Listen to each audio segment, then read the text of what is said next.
ছোটরা যেমন বড়দের লজ্জা পাবে, বড়দেরও উচিত ছোটদের লজ্জা পাওয়া। কেন? বড়রা যদি ছোটদের লজ্জা না পায়, তাহলে ছোটরা কখনো বড়দের লজ্জা পাবে না। আপনি বুঝেন নাই? আপনি বুঝেন না মনে হয়। কি বুঝেছেন বলেন? ইমাম নববী রাহিমাহুল্লাহ এই যে চমৎকার কথাটা বলেছেন, আপনি কি বুঝলেন? তিনি ব্যাখ্যা দিচ্ছেন, বড়দের ছোটরা লজ্জা পাবে তখনই যখন বড়রা ছোটদের লজ্জা পাবে। তার মানে বাবা যদি সন্তানকে লজ্জা পায়, তাহলে সন্তান বাবাকে লজ্জা পাবে। আপনি বুঝেন না মনে হয়। তার মানে আপনি আপনার সন্তানকে লজ্জা পাবেন কিভাবে? আপনি আপনার সন্তানের সামনে অপরাধ করা থেকে বিরত থাকবেন। কেমন অপরাধ? দেখা যাচ্ছে আপনার স্ত্রী কোনো একটা ভুল করেছে, সঙ্গে সঙ্গে আপনি কি করলেন? আপনি আপনার স্ত্রীকে পিটানো শুরু করলেন। আমি ভুল কিছু বলেছি কি সমাজে? না এগুলা। কে দাঁড়িয়ে আছে বলেন তো? কে দাঁড়িয়ে আছে? সন্তান দাঁড়িয়ে আছে।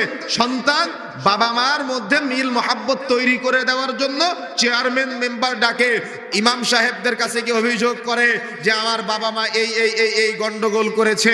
গত কয়েকদিন আগে একটা যুবক ছেলে ফোন দিয়ে কান্নাকাটি করতেছে যে আমার বাবা মা আমাদের ভাই বোনদের সামনে কোনো একটা বিষয় নিয়ে গন্ডগোল করে এত গন্ডগোল তীব্র পর্যায়ে চলে গিয়েছে, বাবা মাকে 3 বার তালাক বলে ফেলেছে।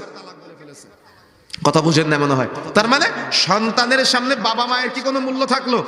কোনো দাম থাকলো? ইজ্জত থাকলো? আমি আপনাকে এটা বোঝাতে চাচ্ছি যে সন্তানের সামনে অপরাধ করবেন না, যেটাকে বলা হয়েছে গায়রত, যেটাকে বলা হয়েছে ব্যক্তিত্ব।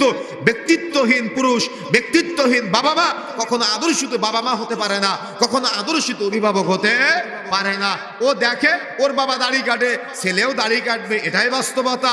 ও দেখে ওর বাবা সিগারেট খায়, ছেলেও সিগারেট খাবে, এটাই বাস্তবতা।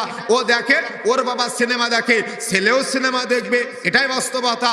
ও দেখে ওর বাবা ও পরকিয়া করে, ছেলেও আরেকটা মেয়ের সাথে প্রেম করবে, তার লজ্জা কাজ করবে না। ও জানে ওর বাবা মা প্রেম করে বাপের বাড়ি থেকে শ্বশুর বাড়ি থেকে পালিয়ে ও কোর্ট ম্যারেজ করে বিবাহ করেছিল। সন্তান এটা জানে, সন্তানের সামনে বাবা মার এগুলো উন্মুক্ত করে দিয়েছে। সন্তানও চিন্তা করবে, আরে আমার বাবা মা কোর্ট ম্যারেজ করেছে, শ্বশুর শাশুড়ির অনুমতি নেওয়ার প্রয়োজন মনে করে নাই, কাউকে দাম দেয় নাই।